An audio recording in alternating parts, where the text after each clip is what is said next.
Welcome to our YouTube channel Mathematical Pathshala.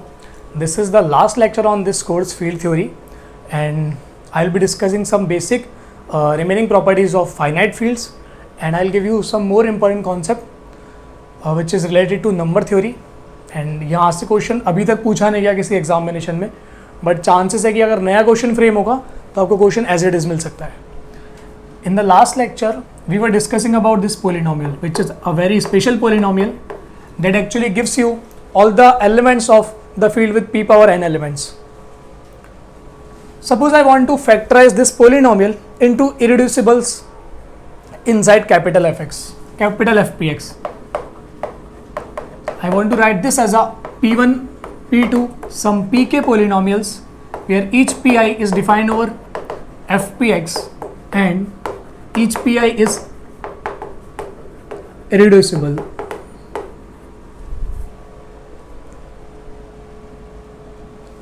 And that actually gives a very nice result. I can always be able to give you all the irreducible polynomials of certain degree inside capital Fp. That is a very big result. Suppose if I ask you, give me all the polynomials over Fp of degree n which are irreducible, where n is arbitrary, p is arbitrary. There are a particular example. Suppose I ask you, give me all the polynomials of 2 degree which are irreducibles over F2. So that is a very big result. Suppose, let's see the situation. I know this property. Okay, let's first observe this result. For a given natural number n, there is an irreducible polynomial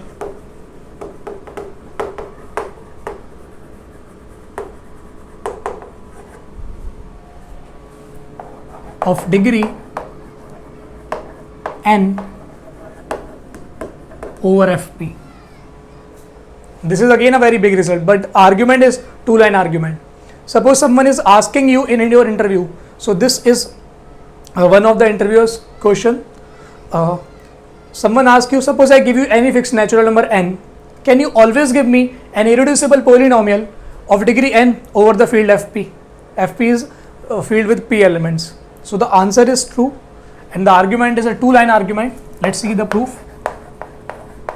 We know that if I take the group G, which is Fpn minus 0, or you can think as a F star, this forms a group under multiplication, and this is a cyclic group under multiplication. If it is a cyclic group, so there must exist some elements whose order will be p power n minus 1. Let theta belongs to G be a generator. There will be exactly phi of p power n minus 1 generators. Let us choose any one generator, theta. And clearly the extension is Galois. This Fpn over Fp is a Galois extension. Moreover, it is a finite extension, so it has algebraic extension. So this theta must be algebraic over Fp. If I see as an extension Fpn over Fp, I am talking about this Fpn. This is Galois extension over Fp. Moreover, it is finite extension. This is n degree extension. So this is finite. So this is algebraic. So this theta must be algebraic element. So you can always find some polynomial in Fp which contains theta as a root, or you can also construct the minimal polynomial for theta inside Fp. Choose that minimal polynomial. So let minimal polynomial of theta over Fp. What can you say about this polynomial? I claim that this will be of degree exactly n. In the last lecture, if you remember, I proved actually this Fpn, which is this field, the smallest field containing Fp and theta. I prove by showing you the containment. This is contained in this and this is contained in this. So this Fpn contains Fp theta and Fp theta contains Fpn. So these two are same field, and we also know from the basic field theory, this is actually isomorphic to the quotient of Fpx, collection of all polynomials defined over Fp, quotient with minimal polynomial of theta over fp. So this is this. Now you know cardinality of this. Take the cardinality all the sides. You will have p power n. This also has p power n cardinality. This also has cardinality, which is p to the power degree of minimal polynomial of theta fpx. If you compare the degree, you will feel the degree of minimal polynomial is exactly n. And by definition, because it is the minimal polynomial, so by definition it has to be irreducible over fp. So this is a two-line argument. For any given n, you can always construct an irreducible polynomial, or you can construct a monic irreducible polynomial of degree n over fp, and that will always be unique. So this is one result. Now let me talk about others.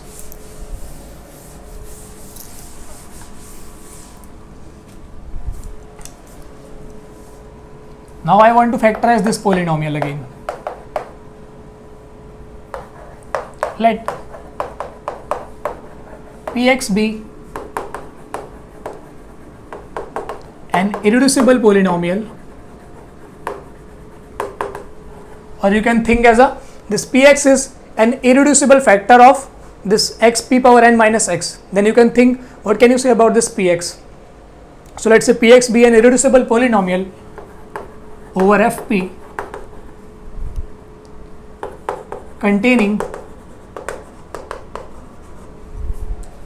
say, alpha as a root,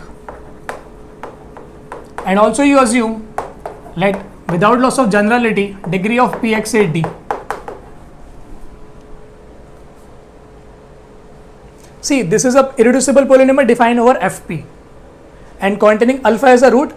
Also, I have not assumed that this px is a factor of this. So let's assume one more thing. This px divides the polynomial x p power n minus x. That means this px is a factor of this. I will actually prove that this d divides n. That means if you choose any irreducible factor of this polynomial, which is coming into factorization of this, the degree of that polynomial has to divide this n number. See how? Once you see the degree of px is d, what can you say about this polynomial, or what can you say about this field? The smallest field containing fp and alpha as a root.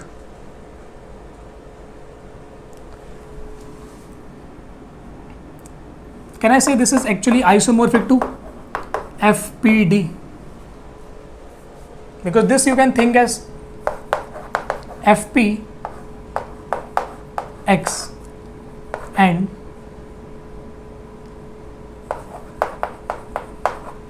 the ideal generated by this irreducible polynomial px. This is of degree d, so its cardinality will be p power d, but this is actually a field. This is actually isomorphic. So this is a field, and every field with p power d element is isomorphic to this. And it is also saying you one more nice thing. All the roots of p must lie inside this. Why? Because this is the splitting field for this px. So from here you can see this fpd is actually isomorphic to this, and you are saying this fp alpha, this must be a subfield of fpn. Why? Because fpn is the splitting field for the polynomial x power pn minus 1, and this is one of the polynomial which is dividing this, so its splitting field will be bigger than or equal to this field. So this is the splitting field for this polynomial, so its splitting field must be bigger than or equal to the splitting field for this polynomial. So this is the subfield of this, but this is the subfield of this if and only if, see, its order is fpd, so its order is fpd, and this is the subfield of this if and only if this d divides n. That is coming from the fundamental theorem of Galois extension. For every subgroup there is a field, or for every field there is a subgroup, that you give a 1-to-1 correspondence between the fixed field by h.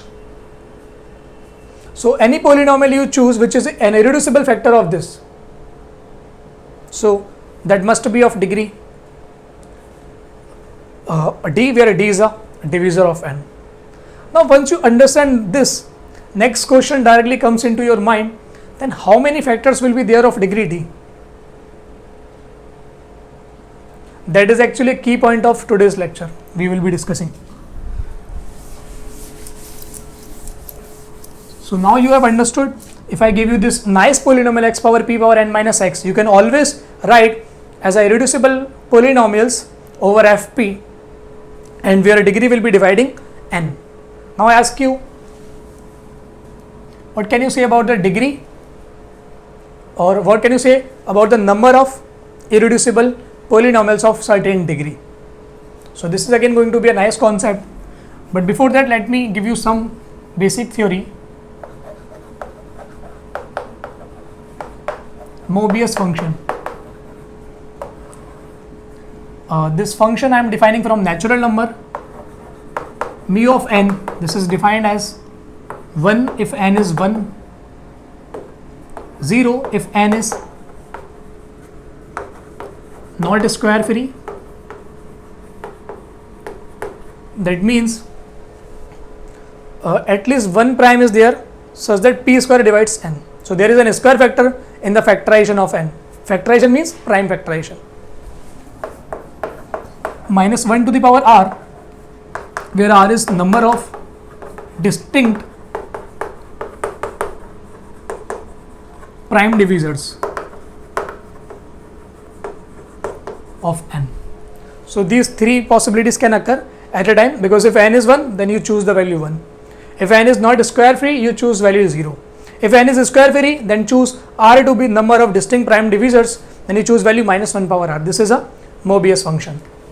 Basically this is a simple number theoretic function, and you can define from say n to z it is defined, or you can restrict your codomain. You can choose to be 0, 1 and minus 1 in the codomain. So let's claim mu n is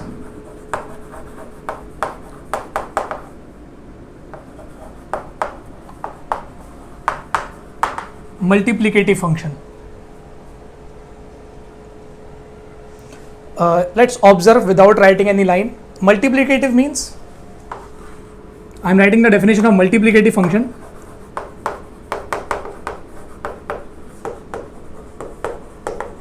Suppose we have two function f1 which is defined from n to c. See, f is a function, there is one function say f which is defined from n to c. We say f is multiplicative if f satisfies this property. F n1 n2 is equal to fn1 fn2, where n1 and n2 are relatively prime. So if this property happens, we say the function is multiplicative. If it happens for every choice of n1 and n2, then we say the function is completely multiplicative. But we do not require completely multiplicative function, so I am defining only multiplicative functions. This is a function which satisfy multiplicative property provided you are choosing your numbers to be prime number, relatively prime. So let's observe this situation. This mu is multiplicative function. You choose n1 and n2, any two numbers. So let's observe this property.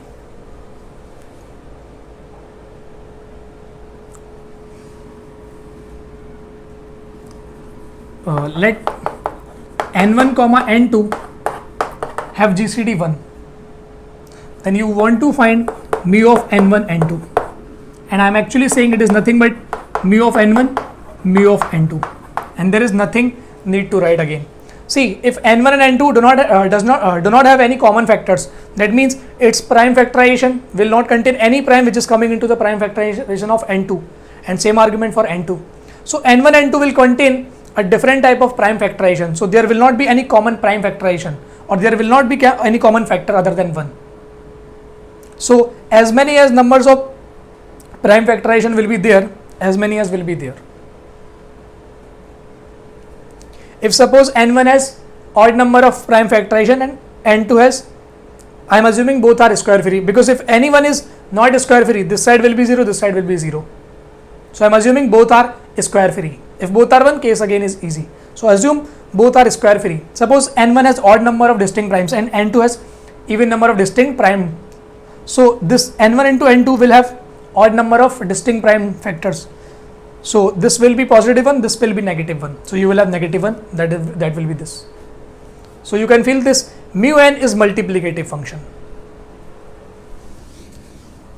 So this is one property of Mobius function. Another property, let f is a function which is defined from n to c. This be any function. If f is multiplicative,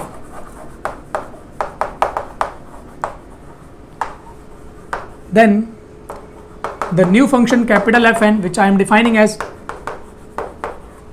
1 less than or equal to d divides n. That means the sum is varying over all the positive divisors of n, where d is starting from, or you can remove this, no problem, because d divides n, that simply includes the case when d is equal to 1. This will include.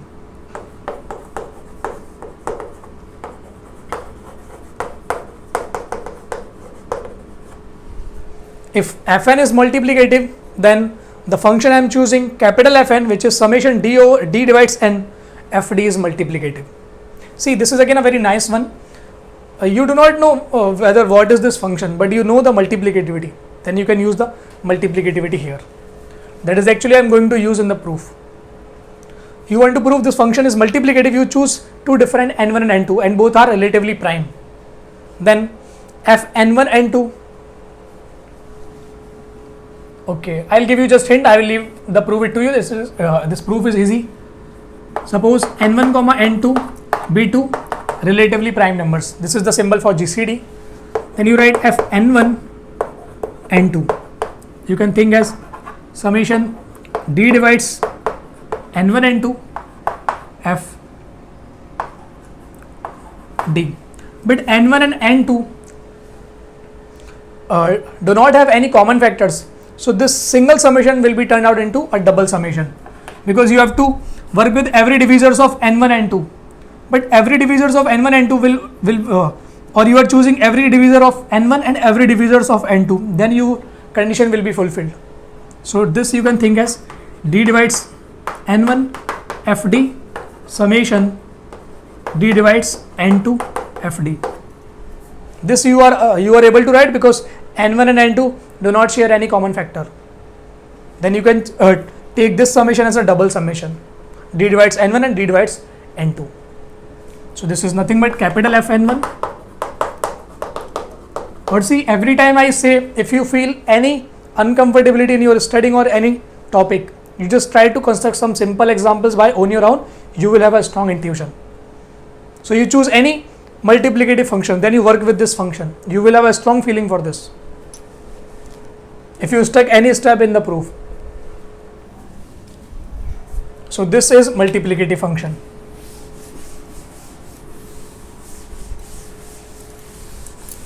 Now let's use one more property.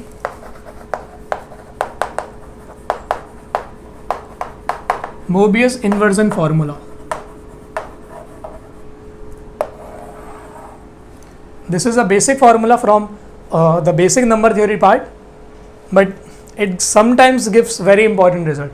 If you study basic number theory, or in your higher study if you are going for number theory research, then you must study some topic related to analytic number theory. In algebraic number theory you will not be studying such topic, but in analytic number theory you will be studying this. Analytic number theory is somehow related to the Ramanujan's work and Riemann zeta function. So you will have complete details there. So I am choosing this small topic from that, not a small topic, just a small definition or a small result. So Mobius inversion formula says, let f comma mu be two functions from n to c. See, this mu is a Mobius function. This f be any function defined from n to c. We know that this mu is a multiplicative function. define capital Fn as summation d is running over n fd. Then this Fn you can actually thought of d divides n mu d f at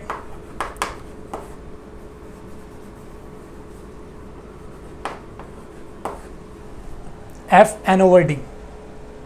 This you can write. So this actually says you, if you have two functions mu and f, mu is known, that is a Mobius inversion function, Mobius function, and f is any unknown function. You define a capital Fn function which is f summation fd, where summation is running all the positive divisors of n. Then you can actually write your Fn as a summation mu d f n d. Okay, before proving this, you just keep this definition into your mind. Let me prove one more result, then I'll come to the proof of this.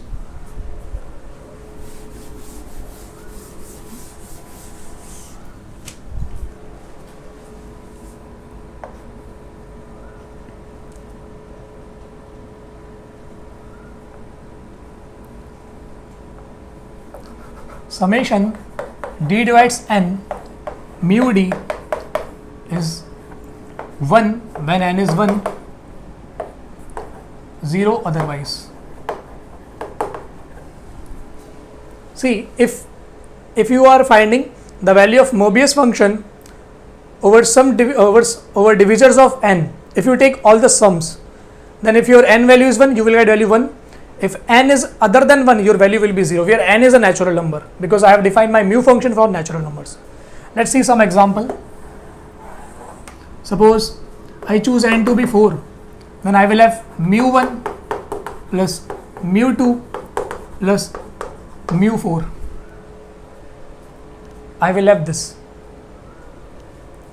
See, mu 1 is 1, by definition mu 2, it has one distinct prime divisor, so its value is minus 1 power 1. Mu 4, it has a square factor, so this value is 0. So this will give you value 0. Similarly, you can think of other examples, say n to be 6. Then you will have mu 1 plus mu 2 plus mu 3 plus mu 6. Mu 1 value 1, mu 2 value minus 1, mu 3 value minus 1, and mu 6 value 2. So mu 6 value will be 1. So your sum will be 0. So this is saying this. Now I proved that if this function is multiplicative, then the function you are creating in this manner is multiplicative. So you can say, let's see the proof of this. I am writing this function Fn d divides n mu d. This is multiplicative. Why it is multiplicative? Because your mu function is multiplicative.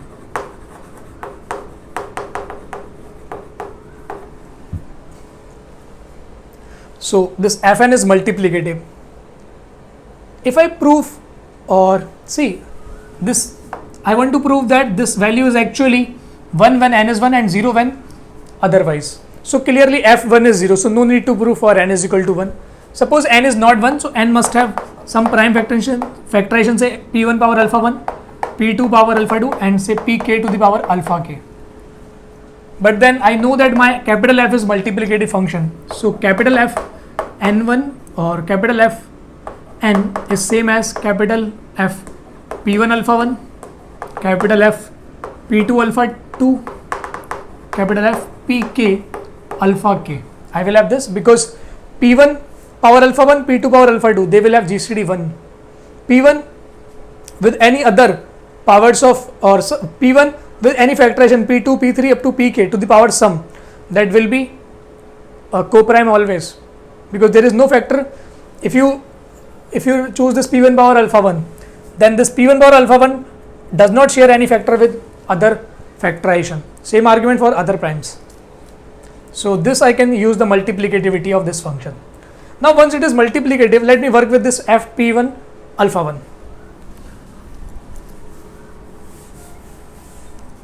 So proof goes here. Let's observe this f p 1 alpha 1.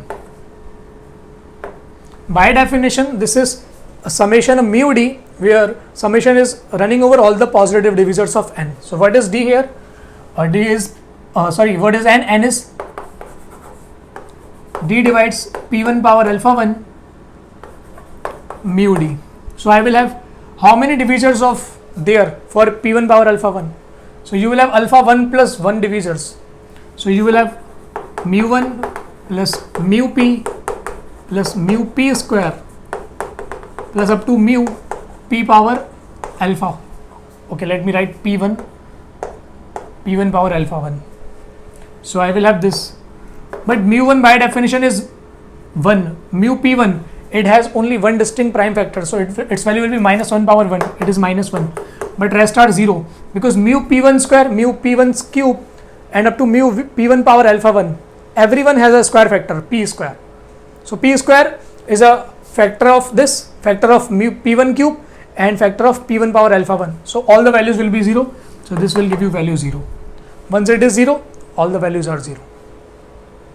So this is a nice result. If you add your mu function over all the divisors of n, it gives you 0 when n is other than 1 and 1 if n is 1. So you note down this result.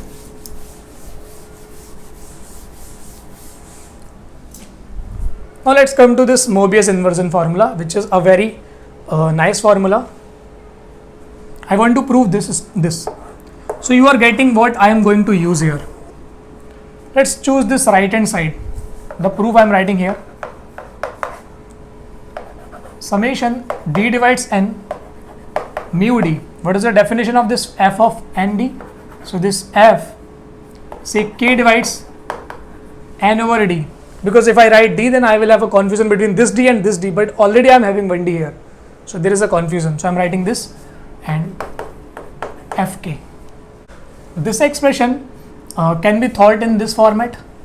Suppose this d divides n fd summation k divides n by d mu k. Because see, whenever your d divides n, you get a value of k, and whenever your k divides n by d, you actually get a divisor of n. So there is 1-to-1 correspondence between d and your k. So what I have done, I have just replaced this function and this function, because in this I will get all the possible divisors of n, and in this I will get all the possible divisors of n by d. And if I replace, and I replace my value with k, so that is how I am able to write this expression in this format. Now you see this inner summation is a very special. See, if you are having any confusion between this, you choose a particular value of n, say 4 or 5, then you try to write this summation, you will have a feeling for this, that how I am changing this summation and these expressions. You choose n to be say 5 or 6, you will have a strong feeling. Now you see, what can you say about this summation? This is a special summation, because we have seen if this result summation mu d, where d divides n, this gives you value 1 when n is 1, 0 otherwise. So this summation will always be 0 except one case, when your d is equal to n. Once your d is n, this value will become 1, then it will give you value 1. So this summation gives you value 1 provided your d is equal to n, otherwise this value will be 0 by using this result. So it gives you value when your d is equal to n. So you put d to be n, so n divides n fn, and this is 1. So n, this fn summation running over when n divides n, but there is only one divisor. So the summation will run only one time. So this gives you value small fn. So this result is true, and this is a very nice property in number theory, the Mobius inversion formula. It helps you to prove many small results. Now once you have this in your mind, Let me write some important proof. Suppose I am interested to factorize this polynomial again, and we know the irreducible factors can have degree can have degree which is a divisor of n. Let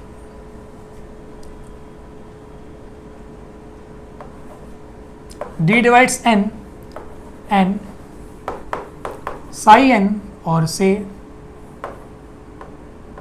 psi d, is equal to number of irreducible factors of degree d over fp, and this I am writing in the factorization of this polynomial. So suppose psi d is the number of irreducible factors, or you can write irreducible polynomials also.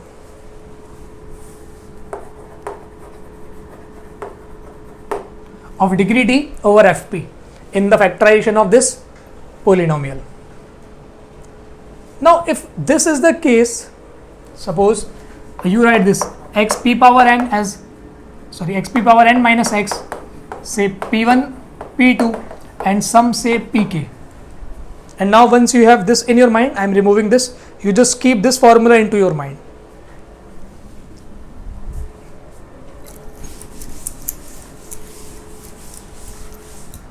For your information, let me write here this Mobius inversion formula. This Fn is d divides n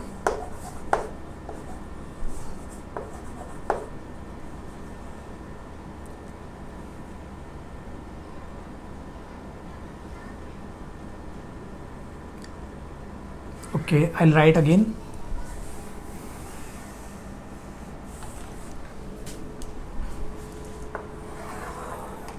This f is a function from n to c, and capital Fn is a function which is running as summation d divides summation Fn, where d divides n, and this small fn then given by summation d divides n mu d capital F of n by d. So this is the Mobius inversion formula. So suppose this is the factorization. Now you compare the degree. So p power n, can I write this as d times psi d, where d divides n? Because if you compare the degree, you know that every factor which is available here, whose degree must divide n. So suppose say there are 5d factors and degree is d, because you are comparing the degree. This is by comparing degrees. So you will have this. Now once you have this, let's choose this small fn in n psi n in Mobius inversion formula.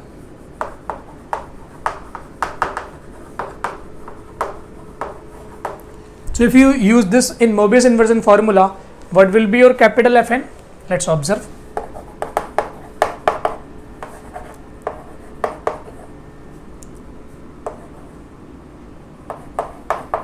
This will be your capital Fn, but by the comparison you have this is p power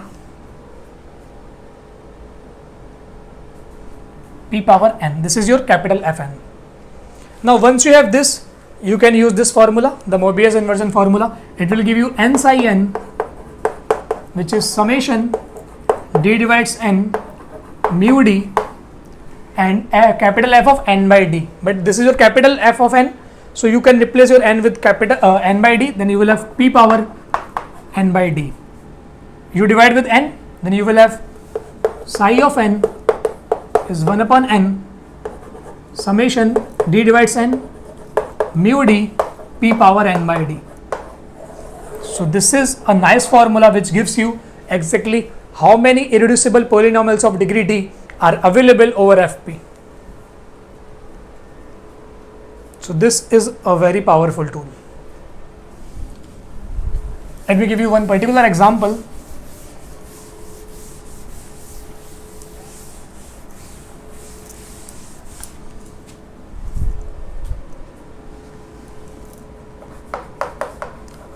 number of irreducible polynomials. See, we were working for the particular example x power p power n minus x, but actually we found this works in general. In the proof we use that concept cleverly, but what is the definition of this psi n?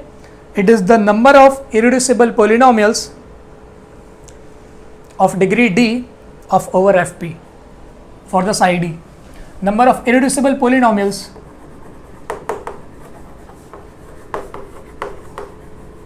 of degree say 3 over f2. तो आप z2 के ऊपर या f2 के ऊपर कितने irreducible polynomial find कर सकते हो डिग्री 3 के. So that is given by this formula. So this phi of say phi of 3, because degree you are assuming. So psi of 3, it will be 1 upon 3 summation d divides 3 mu d and p is 2 power n by d, n is 3, so 3 by d. See, this 3 has only two factors, 1 and 3 itself, so it will give you value 1 by 3 mu at 1 2 power 3 plus mu at 3 and 2 power 1. I will have only this, so you will get 1 by 3, this mu at 1, this is 1 by definition, mu at 3, it has only one distinct prime divisor, that is 3, so its value will be minus 1 power 1. So you have 2 power 3 minus 2, that is 6 by 3. So you are getting only 2 polynomials are there of degree 3 over f2. So you cannot find more than 2 polynomials of degree 3 over f2. Similarly, let us see one more example. If I choose p to be say 2 and say n to be 4, number of irreducible polynomials of degree 4 over the field z2 or f2. So you will have psi 4, which is given by 1 upon 4 summation d divides 4 mu d 2 to the power 4 by d. If you calculate this 1 upon 4, the summation d divides 4, so mu 1 2 power 4 plus mu 2 2 power 2 plus mu 4 2 power 1.